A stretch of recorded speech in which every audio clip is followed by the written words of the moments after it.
continuación en La Voz del Derecho, Dos Puntos. El análisis, la crítica, la reflexión sobre los hechos de actualidad. Dirigen y presentan Felipe Abello y Fernando Pico. Dos Puntos en La Voz del Derecho. Le damos la bienvenida a todos nuestros oyentes de Dos Puntos en La Voz del Derecho. Hoy es jueves 16 de marzo, son las 7:13 de la mañana y estamos saliendo en vivo con una nueva entrega de nuestro programa Dos Puntos. El día de hoy hemos querido hablar acerca de una sentencia que causó distintas posiciones y distintas discusiones sobre responsabilidad. Esta sentencia es del año 2016 y para hablar acerca del tema estamos con el doctor Maximiliano Alberto Aramburo Calle. Él es doctorado de la Universidad de Alicante y es profesor en la Universidad EAFIT en Medellín. Nos está acompañando desde la ciudad de Medellín. Le damos la bienvenida a nuestro programa y le agradecemos por haber aceptado nuestra invitación. Maximiliano, muy buenos días.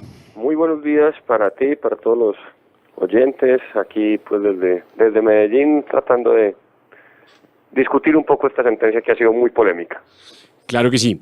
Entonces, para poner en sintonía a nuestros oyentes, doctor Maximiliano, sería interesante hacer el acercamiento primero de los hechos. ¿Qué fue lo que ocurrió para que la Corte se haya pronunciado en ese sentido? Entonces, hagamos un recuento de los hechos para que nuestros oyentes estén al día. Bueno, este es un caso ocurrido justamente aquí en la ciudad de Medellín, en una clínica privada. Una paciente consulta en el servicio de una IPS que tiene su sede en esta clínica por un fuerte dolor abdominal y calambres en la pierna derecha. Va con su hija y con su madre a la clínica por el servicio de urgencias, la revisan, le suministran, dice los hechos de la sentencia, líquidos intravenosos, le diagnostican cólicos menstruales, le dan los analgésicos, al parecer se calman los dolores. Esto es el 29 de mayo de 2002, al día siguiente le repiten los dolores, vuelve al mismo centro, al día siguiente vuelve nuevamente, un día después todavía regresa a la clínica, es decir, 4 días seguidos yendo a la clínica por la persistencia e intensidad del dolor. Le hacen una cirugía, presenta fiebre y dolor, y una semana después del cuarto día que había ido compareciendo le dan de alta, le recetan acetaminofén. 3 días después amanece muy grave, con vómito, dicen los hechos de la demanda, con fiebre alta, dolores abdominales y calambres en las extremidades inferiores. La llevan nuevamente a la clínica. Les dicen a los familiares que hay que hacer una nueva cirugía. La tienen que intervenir en realidad no una, sino hasta 5 ocasiones en un lapso de apenas 6 días.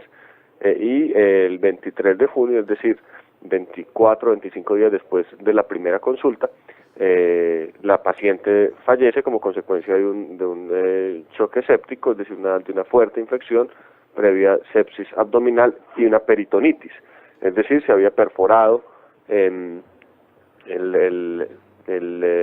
intestino como consecuencia del proceso infeccioso progresivo que había venido sufriendo desde el primer día de la consulta, y entonces los familiares demandan a la clínica por la negligencia, al menos en el error de diagnóstico, porque si se hubieran atacado, parece plantear la demanda, desde el primer momento los síntomas correctamente, pues no habría desencadenado el proceso infeccioso que al final lleva a la muerte a la paciente.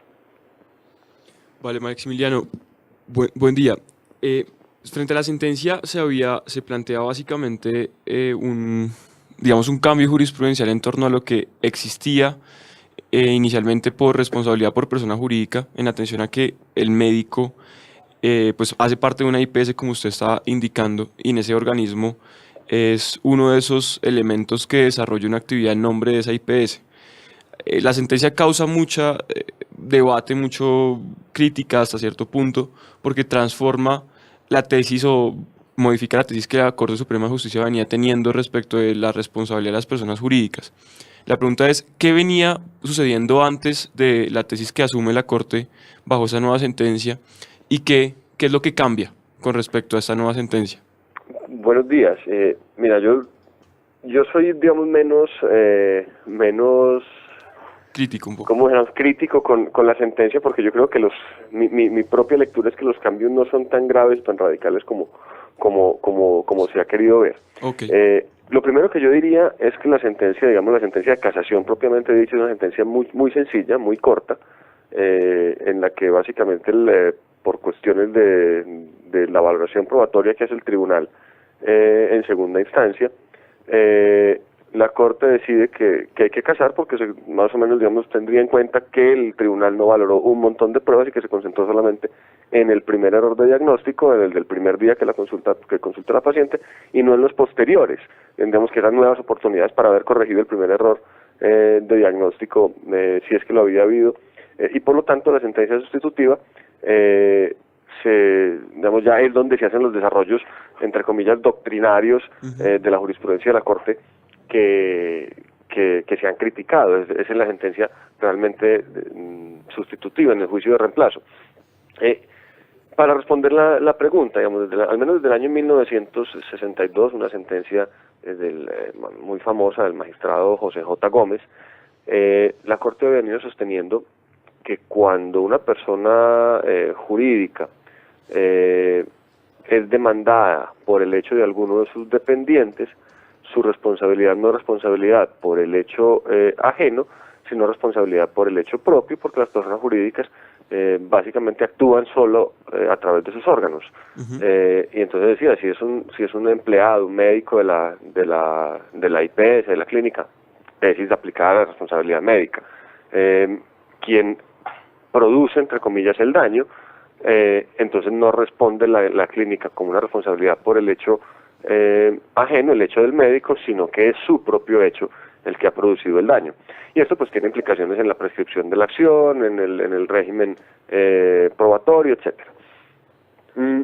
Aquí lo que se ha venido a decir es que se ha alterado un poco ese régimen que venía aplicando la Corte al menos desde el año 62, repito, porque el médico de la primera atención era un médico de la IPS, de una IPS que tenía, digamos, su sede en las mismas instalaciones, en el mismo edificio de la clínica, y ese es el médico del primer diagnóstico. Sin embargo, digamos que hay una serie de actuaciones posteriores que son ya en la clínica demandada, y entonces las condenas que se derivan en la sentencia, digamos, lo que dice es, puede ser cierto, digamos, mi lectura de sentencias, puede ser cierto que respecto del primer error de diagnóstico hay una persona diferente de aquella que efectivamente presta el servicio, es decir, un médico al servicio de una persona jurídica diferente de aquella de la clínica demandada, pero es que resulta que en las demás hay varios errores de diagnóstico que sí fueron prestados por la clínica que al final termina condenada. Entonces, digamos que en ese sentido yo no creo que haya habido un cambio radical, sino quizás más bien una concreción de la regla que había sido planteada desde 1962. Yo a este respecto, digamos, me remito al comentario que hacía el doctor Sergio Rojas en un diario jurídico, en un periódico jurídico, pues, digamos, muy conocido, y él se cuestionaba como este cambio, como novedad jurisprudencial, señalando que ahora, de acuerdo con su lectura de la sentencia, el hecho de que un órgano haya incurrido en dolo o culpa no se traduce directamente en un dolo o culpa de la persona jurídica propiamente dicha. Y entonces, digamos que había que leer en la sentencia, decía el doctor Rojas, que el compromiso de responsabilidad para las personas jurídicas implicaba demostrar que la persona jurídica, con independencia de sus órganos, en este caso de los médicos, había sido negligente en la organización interna, en el desarrollo de su operación, de su actividad. De control, digamos. Exactamente. digamos, un error inoperando de alguna manera la expresión que utiliza la Corte. Exacto. Entonces, digamos que en mi opinión es más una concreción de la regla del año 62, en el sentido de decir no basta con que sea solamente una culpa del médico.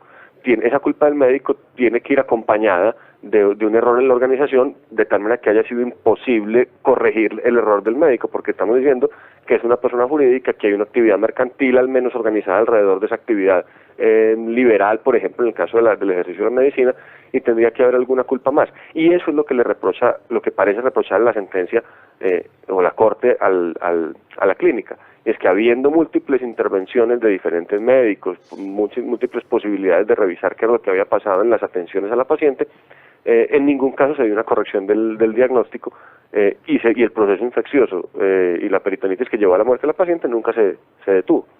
Ok, sí, básicamente que en efecto, digamos, no hubo ese control invigilando o de vigilancia o inoperando, como usted estaba indicando, que en palabras mucho más certeras de lo que se establece en la sentencia, para que hubiese lugar o para que se hubiese dado en ese examen de responsabilidad o no para la clínica. Ahora, así es. Doctor Aramburu, entonces, según ese acercamiento que hemos hecho de la sentencia y del cambio que hizo o la confirmación a lo que usted se refiere, entonces, ¿usted no estaría de acuerdo con apreciaciones como la que hace el exmagistrado Javier Tamayo Jaramillo al denominar esta sentencia pues la del Big Bang y una sentencia que trae cambios y conmociona a jueces y abogados? Con el respeto y el cariño que tengo por mi querido maestro y amigo, el profesor Javier Tamayo, yo creo que llamar la sentencia Big Bang es una exageración.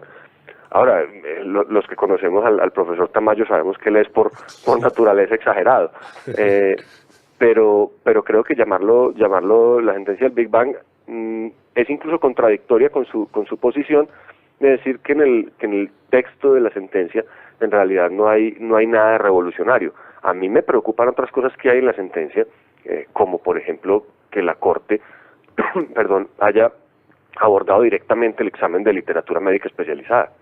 Es decir, que las fuentes para calificar como errónea una conducta por parte de un médico, para calificar como culposa una actividad médica, haya sido la lectura directa que hace el experto en derecho, el jurista, de la literatura médica. La sentencia está repleta en la valoración de la conducta de citas de manuales de cirugía, de guías médicas del ministerio, de un montón de cosas. A mí eso sí me preocupa, pero eso parece que no le ha preocupado a quienes más se han alarmado con la sentencia. Entonces yo en ese sentido yo diría, no creo en realidad que la sentencia por esa concreción de la regla de la forma jurídica sea revolucionaria. Me parece que son precisiones o giros, si se quiere, digamos, pensando en los términos en los que Diego López nos ha puesto a hablar a todos desde hace unos 18 años de línea jurisprudencial. Yo diría que esta es una sentencia que concreta reglas o subreglas, digamos, que no es un giro jurisprudencial en toda regla, sino que es una precisión de alguna subregla jurisprudencial. Perfecto, doctor Aramburu. Y frente a otra pregunta para nuestros oyentes, ¿esta sentencia tiene carácter de precedente vinculante? ¿O? Ese es uno de los temas bonitos que tiene la sentencia. Como decíamos ahora, y esto lo ha puesto de presente varias personas en sus comentarios, esta es una sentencia que no es la sentencia de casación, sino una sentencia sustitutiva, es decir, donde están todas estas cuestiones que han llamado al debate, es en el fallo de reemplazo, no en el fallo propiamente de casación. Y entonces digamos que hay una de las elaboraciones teóricas, doctrinales, que está por hacerse, es determinar si la función de fijar la unificación de la jurisprudencia o la función nomofiláctica de la Corte corresponde a su función de ser juez de casación o a su función de reemplazar el fallo de casación casado. Hay quienes han sostenido que la función nomofiláctica y la función de unificación solamente están referidos a la competencia como juez de casación de la Corte Suprema de Justicia. Hay quienes dicen que digamos es la autoridad de la Corte, digamos la autoridad en el sentido, si se quiere, moral, de la institución, lo que le proporciona un fallo el carácter de precedente. Yo tiendo a pensar que que la solución correcta es el primero de los casos, es decir, es en los fallos de casación donde efectivamente debe estar la correcta interpretación y digamos, la nomofilaxis como función de la Corte, y por eso tiendo a pensar que no debe ser esto una sentencia llamada a ser considerada, digamos, un precedente, pero con un añadido. Además, si se revisa la sentencia, bueno, las aclaraciones de voto no han circulado, pero hay 2 aclaraciones de voto, un magistrado ausente, que es por vencimiento de periodo, si no recuerdo mal, el doctor Fernando Giraldo. Entonces la sentencia está firmada por 3, y un magistrado con permiso. Entonces la sentencia está firmada por 6 magistrados, 2 con aclaración de voto, 1 con permiso, de un total de 7 que deberían firmarlo. Entonces, a esos efectos, yo llevo algún tiempo cuestionando qué es lo que debemos tener como parte emotiva de la sentencia, a efectos de identificar lo que verdaderamente constituye ratio decidendi de un caso. Esto es una sentencia sumamente extensa, es una sentencia, digamos, en la que la sentencia de casación es relativamente breve respecto al cuerpo total del documento, son 143 páginas en total, con una elaboración doctrinal muy fuerte, que en términos estrictamente argumentativos, qué vergüenza decirlo con esta contundencia, no es más que obiter dicta. Es decir, hay un montón de consideraciones doctrinales, sí, claro, sobre responsabilidad civil y responsabilidad médica en particular, que en mi opinión son absolutamente prescindibles para efectos del fallo concreto. No porque estén equivocados, sino porque la decisión no se apoya directamente en ellos. Sigamos. Interesante y pues muy importante que sea hoy interdicta. Doctor Aramburu, 7:30 de la mañana, vamos a un pequeño corte comercial y ya regresamos en 2 puntos en La Voz del Derecho. Regresamos en 2 puntos en La Voz del Derecho, son las 7:33 de la mañana, jueves 16 de marzo. Estamos hablando acerca de la sentencia tan polémica que se emitió por la Corte Suprema de Justicia el año pasado. Nuestro invitado el día de hoy es el doctor Maximiliano Aramburu, y en la primera parte de nuestro programa pues nos ha hecho una introducción a la sentencia a través de los hechos, de los antecedentes, y pues hemos puntualizado sobre la concreción que hizo la Corte frente al tema de la responsabilidad jurídica de personas jurídicas y la independencia que debe tener con la persona que hace el daño culposo. Simplemente, digamos, para volver a retomar la conversación que hemos teniendo, al final de la primera parte hemos hablado sobre la importancia que tendría la sentencia eventualmente como un precedente jurisprudencial para las próximas decisiones que, en su caso, tome la Corte Suprema de Justicia, y también pues que tomen los jueces de instancia al respecto. Pero vale la pena, doctor Aramburu, también tocar un tema que es bastante interesante, porque desde cierto punto de vista, pues a los estudiantes de Derecho y a los abogados en general, pues se les conoce y saben de la responsabilidad civil por ese elemento tripartito que la constituye, o que es elemento fundamental para el débito indemnizatorio, que es la culpa, el nexo causal y el daño, o digamos de forma mucho más estricta, la culpa, el daño y el nexo causal entre la primera y la segunda. Pero la pregunta central es, esta sentencia nos empieza a hablar o a tornar o variar un poco esos elementos que hasta el momento tradicionalmente o clásicamente se han conocido como elementos de responsabilidad civil, para variar este último del nexo causal por, al parecer, uno que empieza a denominarse como imputación normativa, ¿cierto? Digamos, a mi modo de ver, inicialmente tampoco veo allí una gran variación tras una lectura bastante concienzuda de la sentencia, pero digamos que eso causa en ciertos comentaristas y ciertos opinadores algún tipo de, digamos, de dudas o de inquietudes respecto de cuál será la tesis. ¿Qué posición tiene usted al respecto? ¿Qué consideración merece ese presunto o probable cambio en cuanto a la imputación normativa? Pues yo creo que el cambio es que aquí hace lo que en otras sentencias de pronto había hecho con timidez, y aquí lo hace sin timidez. Exacto.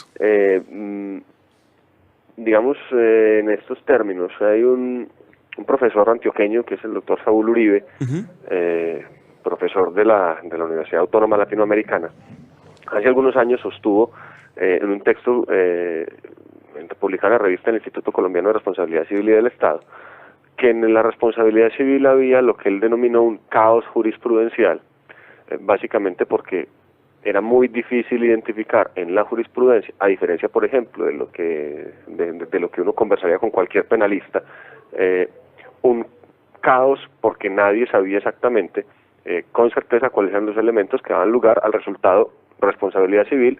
Si uno lo comparaba, repito, con lo que uno conversaría con cualquier penalista, que le diría delito es conducta típica antijurídica y culpable. Que eso no lo teníamos en la responsabilidad civil, se dolía a él, lo llamaba caos jurisprudencial.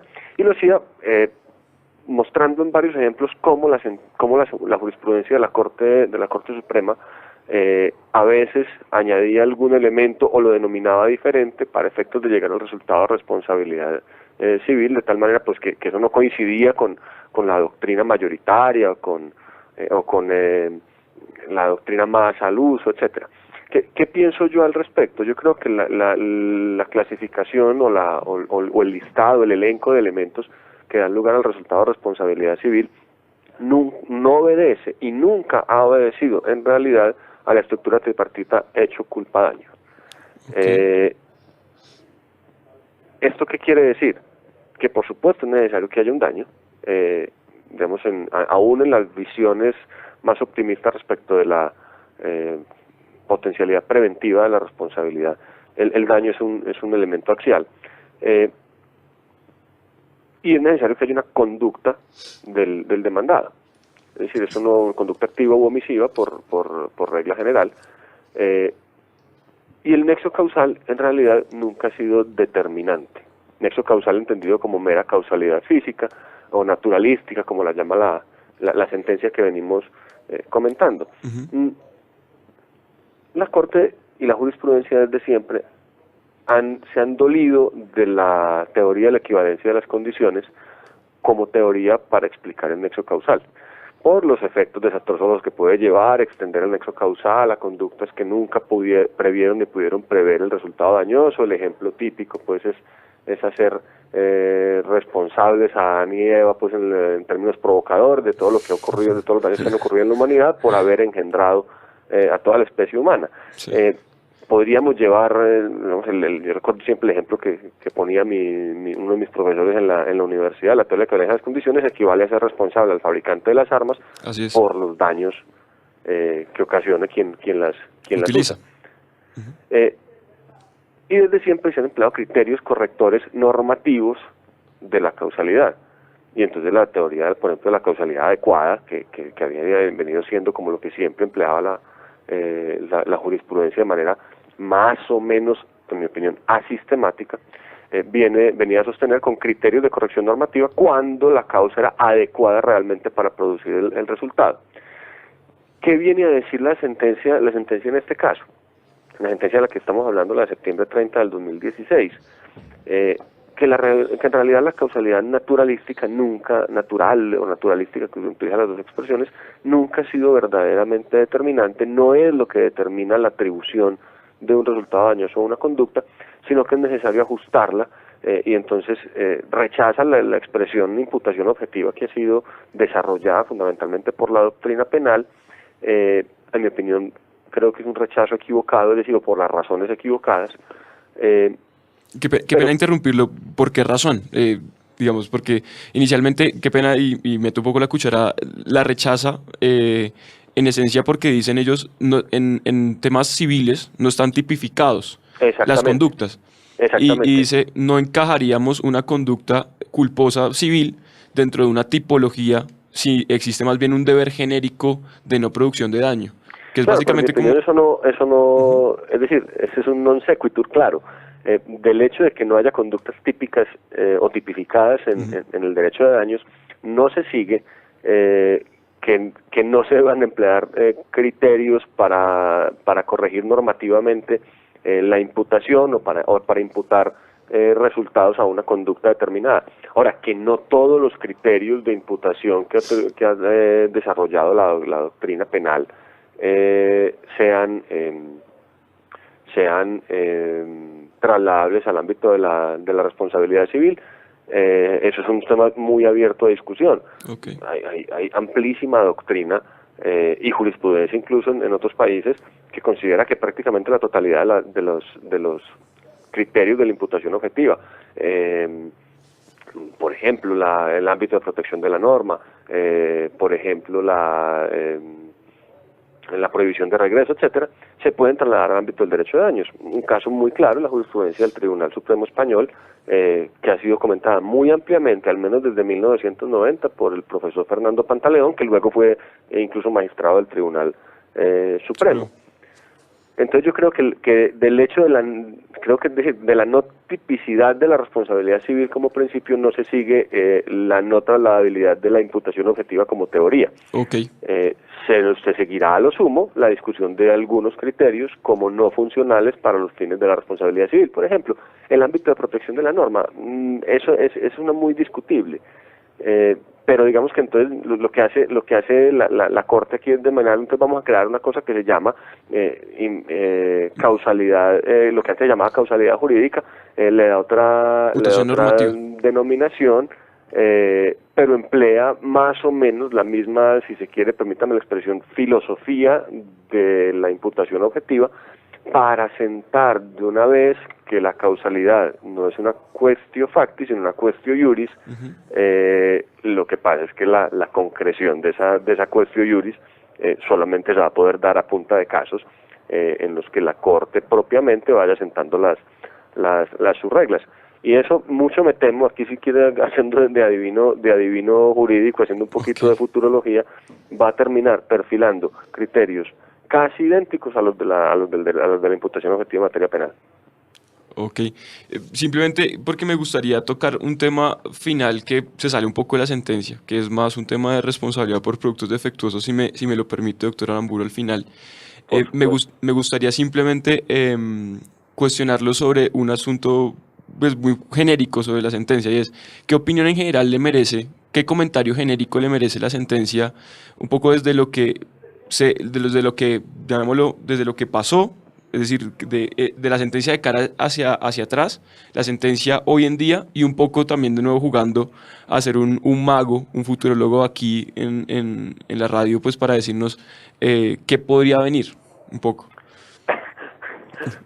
Yo aprovecharía la pregunta para añadir algo sobre la sentencia, que a mí me parece preocupante. Es decir, no solamente el tema de la valoración probatoria y el asunto que mencionaba del manejo directo de la literatura médica especializada por parte de la Corte me preocupa, sino que además creo que hay un error claro en la sentencia. Sí. Y sí no, digamos, me parece que no fue tocado en algunos comentarios. Ya sé que hay alguna gente preocupada escribiendo algo al respecto, y es en la liquidación del perjuicio. Sí. Entonces, en la liquidación del perjuicio, la Corte utiliza, en mi opinión, fórmulas equivocadas que terminan aumentando la suma de dinero que van a recibir los demandantes de manera exponencial, de manera injustificada, antitécnica. Es decir, ahí sí hay un cambio verdadero que puede repercutir en el futuro. Entonces, digamos, para responder la pregunta de la sentencia hacia el pasado, es decir, ¿qué significó la sentencia en relación con el pasado? En mi opinión, no es un fallo revolucionario, no es el gran cambio de la jurisprudencia. Me parece que la sentencia, con una lectura benévola, permite ver, digamos, un esfuerzo dogmático o doctrinario de la Corte nuevamente uno nunca está seguro de estar utilizando los términos correctos para decir la idea, digamos, para modernizar un poquito el lenguaje de la responsabilidad y ajustarlo a las prácticas. Lo de la causalidad, por ejemplo. Siempre hemos entendido, regla general, que el hecho respecto al cual derivamos una responsabilidad por haber causado un daño debe ser imputable o atribuible a alguien. Y eso es lo que pretende, digamos, la Corte concretar con su idea de que la causalidad natural no basta. Ahora, respecto de sentencias anteriores, sí creo que hay una sobreargumentación, sobremotivación, que dificulta saber exactamente cuál es el papel histórico que va a tener la sentencia si uno hiciera, digamos, una especie de balance jurisprudencial de la responsabilidad civil. Cuando hay tantos argumentos y cuando hay tanta doctrina en la sentencia, realmente extraer los argumentos verdaderamente decisivos para la aplicación del caso concreto es un poquito más difícil. Hacia el futuro que viene, hombre, para responder con lo último que había mencionado, si se siguen aplicando esas fórmulas de tasación del daño, va a haber un problema con los seguros. Porque la forma de liquidar, de hacer los cálculos actuariales para las previsiones de lucro cesante, por ejemplo, han tenido en cuenta fórmulas más o menos estándar y establecidas por doctrina y por jurisprudencia desde hace mucho tiempo. Como esta sentencia los cambia, y yo creo que es una de esas cosas en las que mi maestro de argumentación jurídica decía, se equivoca claramente, o sea, no es un asunto sujeto de discusión, sino que creo que hay un claro error, no susceptible de arreglarse, al menos no de manera obvia o inmediata. Si se aplica, vamos a tener problemas con los seguros a la hora de liquidar lucros cesantes en casos que no lleguen a la Corte Suprema, que tenga posibilidad, por ejemplo, de corregir la fórmula empleada. Pero en cuanto a la evolución doctrinaria, digamos, como perspectiva de futuro, yo diría que en materia de responsabilidad de personas jurídicas se vienen produciendo sentencias, creo que importantes, creo que determinantes a la hora de perfilar cuáles son los casos en los que la persona jurídica responde por el hecho de sus dependientes, por el hecho propio, en qué consiste eso de la falla sistémica o de la responsabilidad sistémica de la que habla esta sentencia, si esto se lee en conjunto, y creo que es un acierto el comentario del doctor Sergio Rojas también, va a ser el vínculo con la sentencia sobre el caso de pederastia en la diócesis de Líbano Tolima. Pues lo que encontramos, en mi opinión, es simplemente concretar la responsabilidad de las personas jurídicas, básicamente porque obedeciendo a una especie de evolución de la economía del mercado, que hace que buena parte de la actividad empresarial esté desarrollada por personas jurídicas, y hacía falta actualizar o remozar o refrescar la responsabilidad de las personas jurídicas cuando se compromete. Esto sin perjuicio de que hubiera una modificación a las normas jurídicas, porque hay que pensar que nuestro código es una redacción de 1830-1840, y cuando se adopta en 1857, es decir, mucha agua ha corrido abajo del río en cuanto a la forma de organizar la economía y la actividad empresarial, como para pensar que las normas de 1800 redactadas en la primera mitad del siglo XIX siguen reflejando la realidad económica hoy. Eso pues creo que perspectiva de futuro es mucha concreción de las reglas o subreglas en virtud de las cuales la persona jurídica responde por el hecho de sus dependientes, y esto en ese sentido sí creo que es un paso importante, pero no revolucionario. Doctor Aramuro, 7:48 de la mañana, no queremos que se nos acabe el programa. Me llamaba la atención cuando estaba hablando acerca de los perjuicios, las figuras que, por ejemplo, ahora están aplicándose en temas, no sé, como de propiedad industrial, en infracciones marcarias, en las cuales ven la fórmula de tasar el perjuicio como el beneficio que obtenga el infractor y ese tipo de fórmulas. ¿Qué opinión tiene usted frente a eso? Pues es que estas figuras vienen no digo que provengan del derecho anglosajón, sino que el derecho anglosajón las tiene mucho más claramente separadas. Pues era que el derecho anglosajón, digamos, divide el derecho privado en derecho de los torts, de la responsabilidad civil, pues, derecho de los contratos, sí, derecho de propiedad y derecho del enriquecimiento injusto, que algunos llaman derecho de la restitución, law of restitution. Pues este tipo de indemnizaciones obedecen más al law of restitution que al tort law. Lo que pasa es que algunos ordenamientos hacen compatibles los dos remedios frente a la víctima, de tal manera que la víctima termina escogiendo cuál de los dos remedios elige, si la restitución o la indemnización. Aquí en nuestro país viene incorporándose algo de restitución sin hacer la distinción, digamos, teórico-conceptual entre las, si se quiere, rampas del derecho civil. A mí no me desagrada la figura, lo que pasa es que me parece que tiene que haber hay una infrateorización y tiene que haber una reconceptualización de si eso es indemnización o es otra cosa, porque en muchas ocasiones puede estar infringiendo nuestra venerada figura de la reparación integral. Es decir, aquel principio según el cual se indemniza el daño, todo el daño, pero nada más que el daño. Entonces la absorción de ganancias, el disgorgement of profits del derecho anglosajón puede ser una figura propia del derecho del enriquecimiento sin causa, que se convierta en una herramienta de la responsabilidad civil, pero eso supone que haya una reelaboración de las reglas jurisprudenciales, justamente porque el enriquecimiento sin causa se ha desarrollado en Colombia justamente a partir de la jurisprudencia del año 35 y siguientes. De tal manera que no se conciba en la jurisprudencia como incompatible los remedios restitutorios con los remedios indemnizatorios. Si eso es posible, se va a dar la jurisprudencia, no lo sé, pero ciertamente las normas que usted está citando en relación con por ejemplo, en materia de propiedad industrial, infracción marcaria, que hay normas de derecho positivo, pues son un paso como para esa reteorización. Yo creo que ahí la doctrina tiene mucho por decir como para impulsar un poquito la reflexión, no necesariamente el cambio, sino la reflexión, y por lo menos si no se incorpora como una herramienta, un remedio en el derecho colombiano, que se sepa claramente por qué y qué sería lo que se pierde o lo que se gana con el cambio sin hacerlo. Perfecto, doctor Aramburu. Doctor Aramburu, por último, la pregunta que le había anticipado sobre el tema de responsabilidad por productos defectuosos. Sé que esa pregunta puede ser objeto de discusión y de debate por mucho más tiempo del poco tiempo que tenemos ahora, pero es en una respuesta muy concreta, si nos las podría regalar, por favor.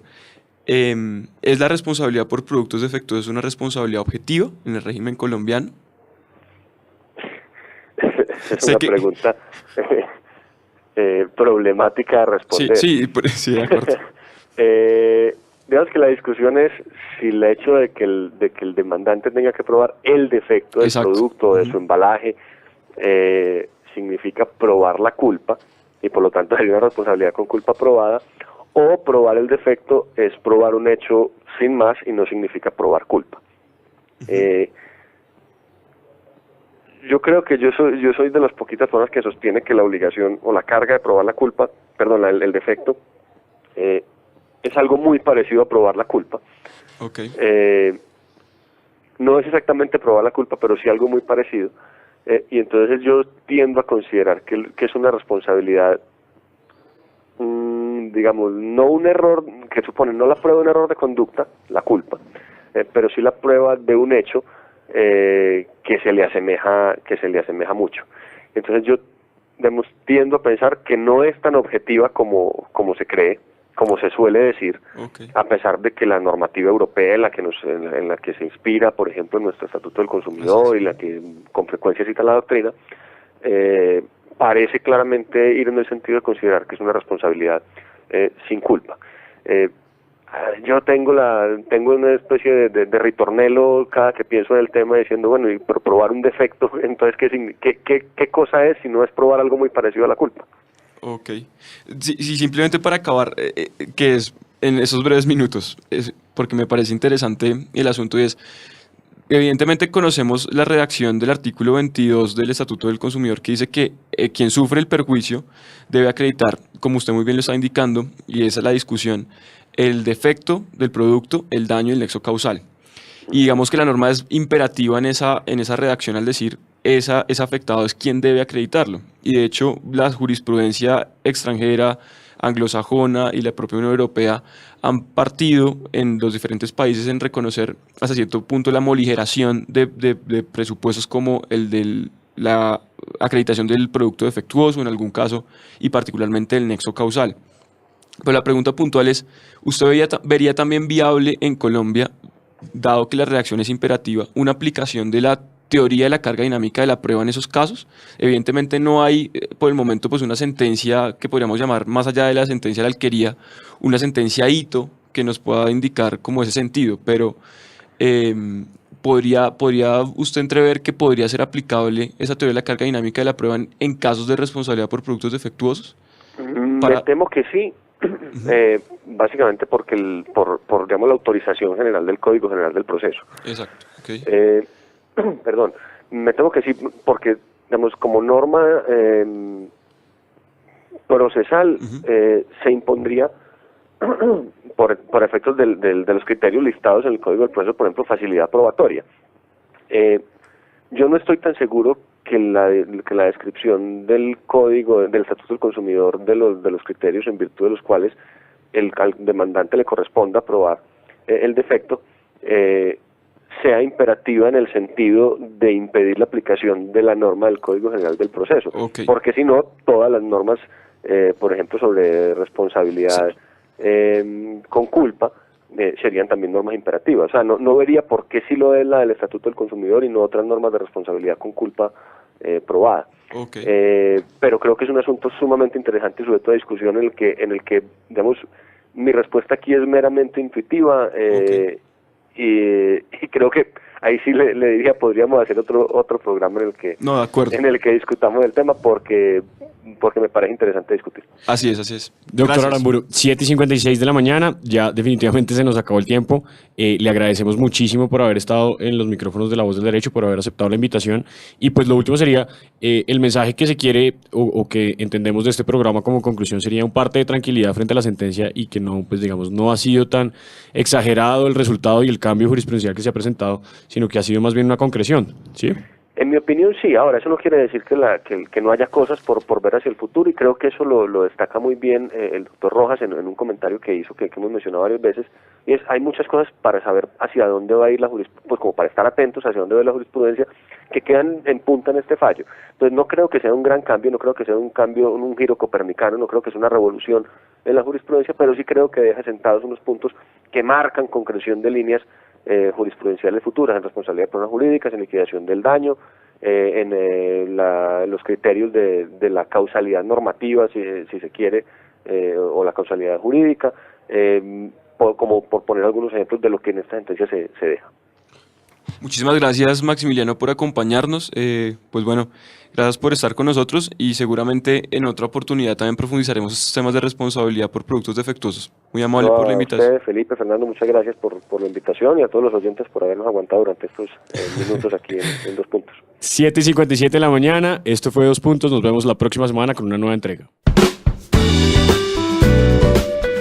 Escucharon en La Voz del Derecho 2 Puntos. El análisis, la crítica, la reflexión sobre los hechos de actualidad. Estuvieron con ustedes Felipe Abello y Fernando Pico. 2 Puntos en La Voz del Derecho.